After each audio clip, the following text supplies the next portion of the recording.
Hello students, our first chapter in physics is electrostatic.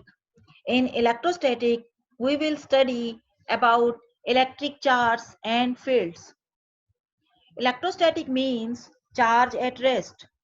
Charge at rest produce electric field in its surrounding and charge in motion produce both electric and magnetic field. Charge is scalar quantity. It has two nature, positive and negative.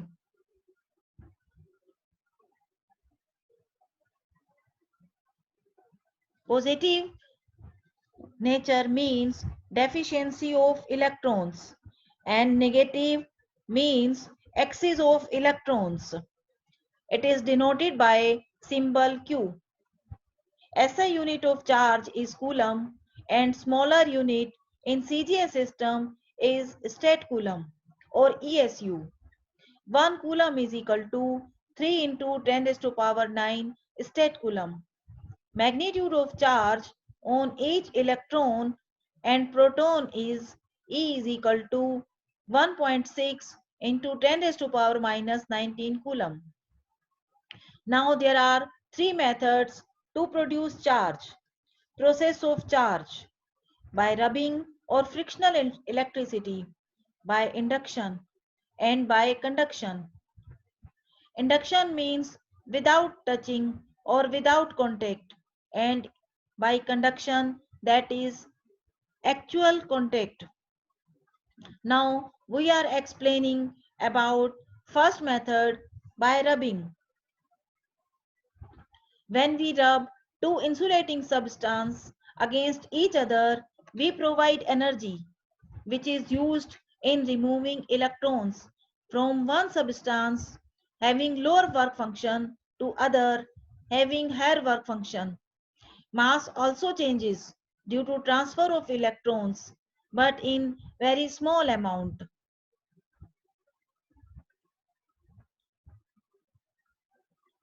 There are two examples of frictional electricity.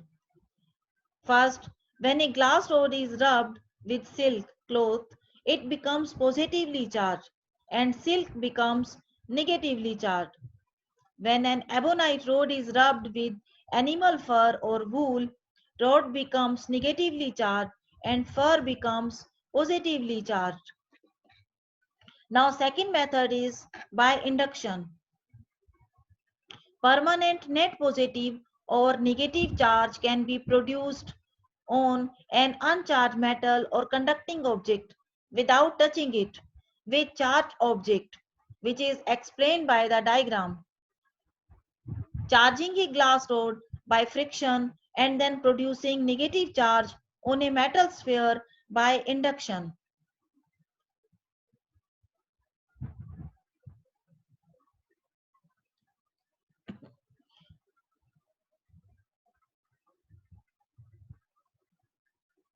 Bring charged glass rod near the uncharged conductor.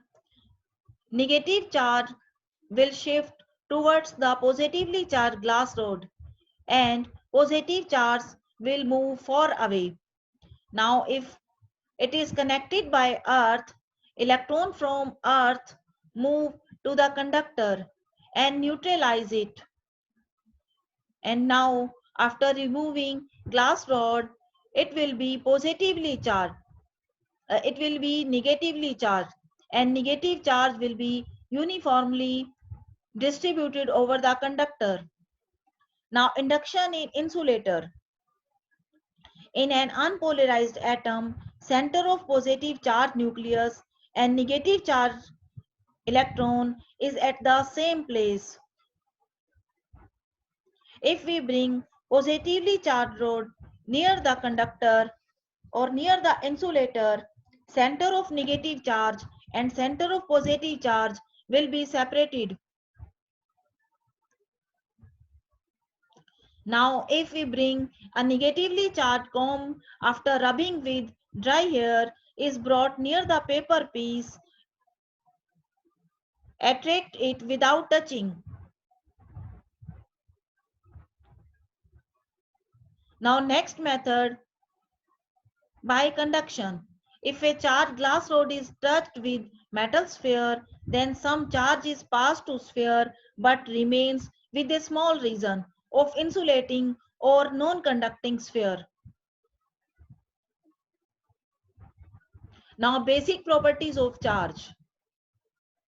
In last topic we have studied three methods: charging the conductor, by induction method, by conduction method, and by friction method.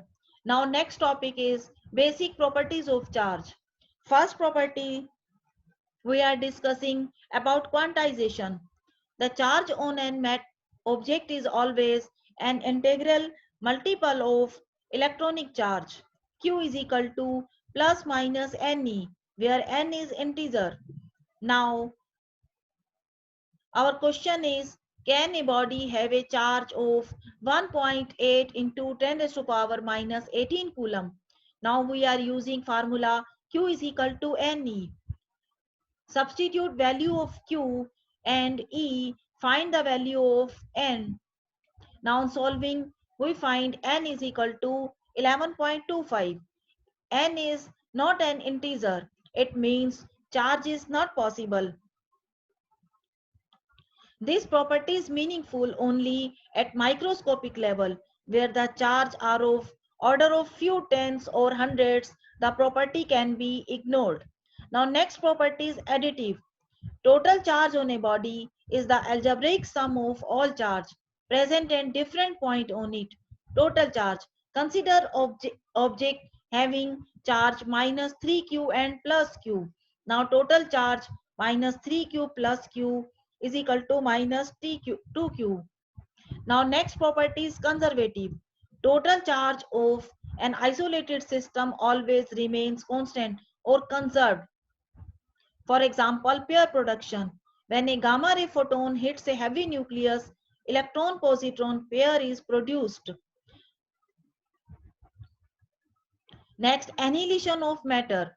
When proton and antiproton combine together, two gamma ray photons are produced. Now we are explaining Coulomb's law. The force of interaction between two-point charge is directly proportional to the product of charge and inversely proportional to the square of distance between them. Consider two-point charge Q1 and Q2 separated by distance r. Both are positive. Q2 product of charge Q1 Q2 is greater than 0. F is directly proportional to Q1 Q2 and inversely proportional to r square. F is equal to K Q1 Q2 by r square, where K is electrostatic force constant. Value of K is 9 into 10 raised to power 9 Newton meter square by Coulomb square, where K is 1 upon 4 pi epsilon naught, where epsilon naught is called absolute electrical permittivity of free space. Epsilon naught is equal to, it is another constant, 8.85 10 raised to power minus 12 Coulomb square per Newton per meter square. Thank you.